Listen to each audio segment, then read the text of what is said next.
fan because I called his coming out fight against Bradis Prescott. He's and special. then various other stepping stones throughout his career. I also think he's one of those guys that if you tell him he can't do something, he wants to show you and shock the world. 1,000%. Absolutely right. I also think Canelo is slowing down. I didn't give Canelo more than like 3 rounds. Yeah. Maybe 4 if I'm just being generous. You know, becoming the first undisputed world champion in the 4-belt era in 3 different weight classes. Really, and the way he did it, and you know, the class that he showed. Joe Rogan reacts to Terence Crawford defeating Canelo Alvarez and highlights how Crawford thrives under doubt. He explains that when people claim Crawford cannot rise to the challenge, it fuels his determination to prove them wrong. Rogan points out Crawford's slick style and precise striking that allowed him to showcase his power on the biggest stage. He believes this victory cements Crawford as one of the most skilled fighters in boxing today. Bont Hill tweeted that, "I'm now convinced Crawford would beat any version of Floyd Mayweather." This bold statement reflects how highly Crawford's recent performance is being regarded in the boxing world. Beating Canelo Alvarez has pushed his legacy to a new level, making many believe he could surpass even the undefeated Floyd Mayweather. Crawford's dominance across weight classes and his ability to adapt in the ring show why this claim is gaining traction. Get ready to subscribe totally to that because, again, you're talking about somebody who is stubborn. And for sure. Who wants to prove everything he can prove. 100%. I agree with that too. But I think in boxing and certainly in MMA, there's a certain amount of years where a fighter can keep the RPMs up. And, you know, when they're in the red line, and there's some people subscribe to the idea of 9 years. There's 9 years is the most that a elite fighter in MMA has performed at their prime. I think that's a bullshit number because I think it's entirely dependent upon lifestyle, nutrition, discipline, physical attributes. There's a lot of factors. George Foreman won the heavyweight championship of the world in boxing at age 45. True, but he took 10 years off. Yes. Gareth, speaking as a commentator, highlighted how Terence Crawford delivered one of the most tremendous performances boxing has ever witnessed. He pointed out that Crawford not only moved up 3 weight classes to face Canelo, but also came into the fight older than him.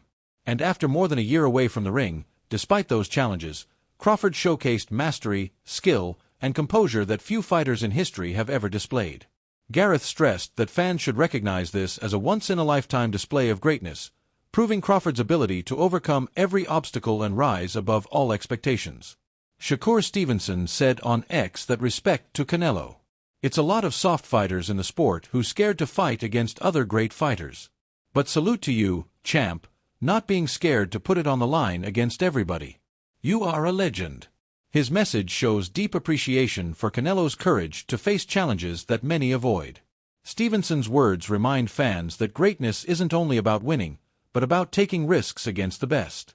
Throughout the course of the week, we said that this is a game of IQ. There's going to be movement within the fight. You're going to have to answer different types of questions and bring different types of game plan. Crawford did that. He was able to do it backwards. He was able to do it forwards. He could trade in the pocket, catch the stuff, and then counter.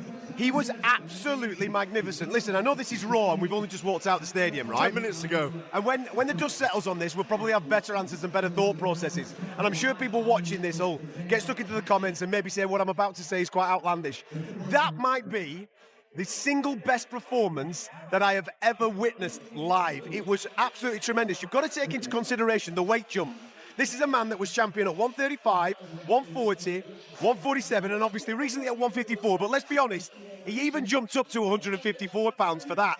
To go then up to 168 and take on the former pound-for-pound #1 king on a Mexican holiday weekend in Las Vegas and managed to beat him on the cards when the judges tried to do him, mate, it is out of this world what Terence Crawford just did. And he needs all the flowers in the world. He needs all the praise in the world. And I don't think you're wrong, mate, by saying he's the pound-for-pound #1. It's an ever-moving list. That performance alone deserves to put him right at the top of the chart. Yeah, he's become...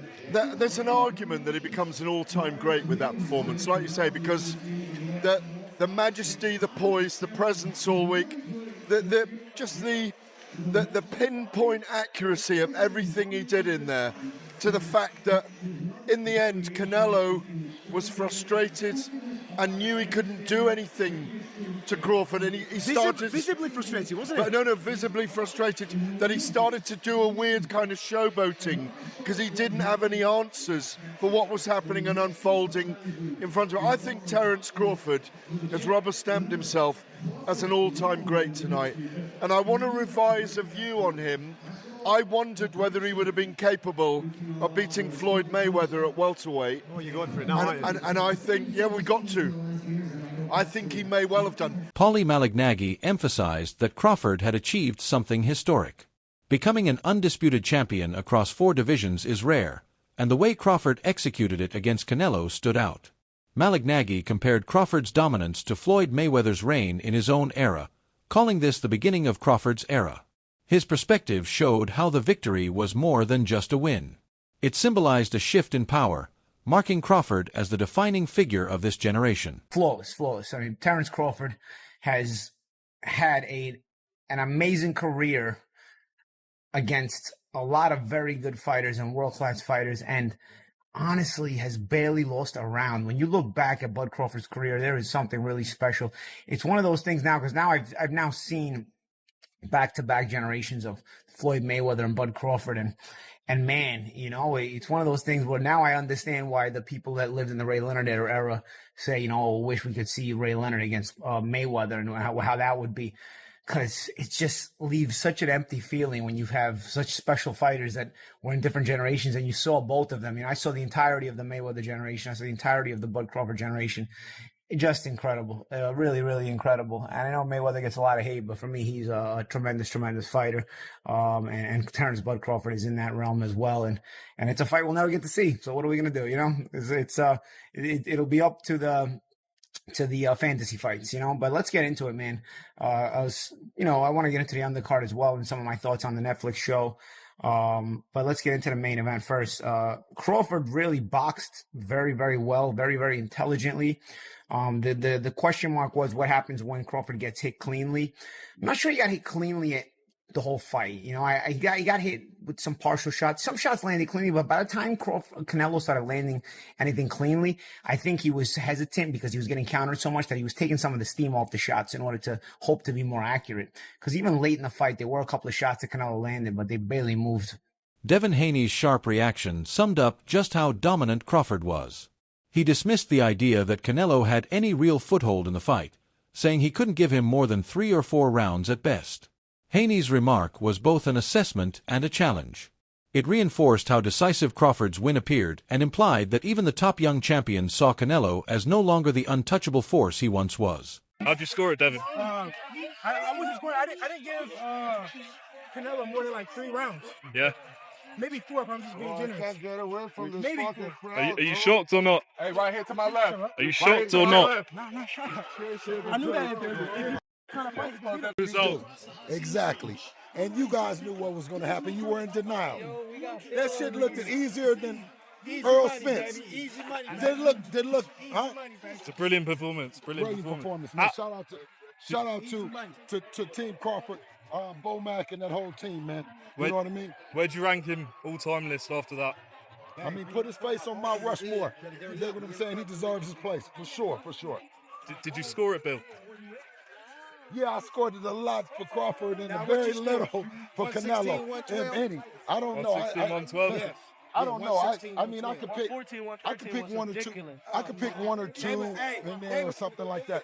I know it's straight after the fight. But do you want to see Crawford go out on that, or do you think there'll be a rematch? No, I don't hear a bunch of parties going on. I listen. It sounds like a funeral home in Allegiant Stadium. Did Crawford win? It sounds like it's a funeral home. Look, you see over there. You see it's quiet. It's quiet as shit. Yeah. Is it a holiday or what? Oh my God! Oh my God! Listen. That's a Crawford fan. He's Mexican. Now, listen. Hey, y'all know what's up. Crawford did it, and only person that's talking is me. November 22nd. If you don't want to hear nothing else, Crawford is great. November 22nd. A fan tweeted, "True competitors are all champions. There is no loss in the pursuit of sincere glory. Thank you and congratulations to Terence Crawford and Canelo Alvarez." The warrior spirit won tonight. This message highlights the respect for both fighters, showing that true greatness is measured not only in victory, but in courage and dedication. Bill Haney believed Crawford's dismantling of Canelo was even easier than his victory over Errol Spence. He said he had predicted this outcome, stressing Crawford's greatness. This viewpoint underlined how effortless Crawford made the fight appear despite Canelo's pedigree. By comparing it to the Spence fight, Bill highlighted Crawford's increasing ability to neutralize elite opponents, making each win look smoother and more decisive than the last.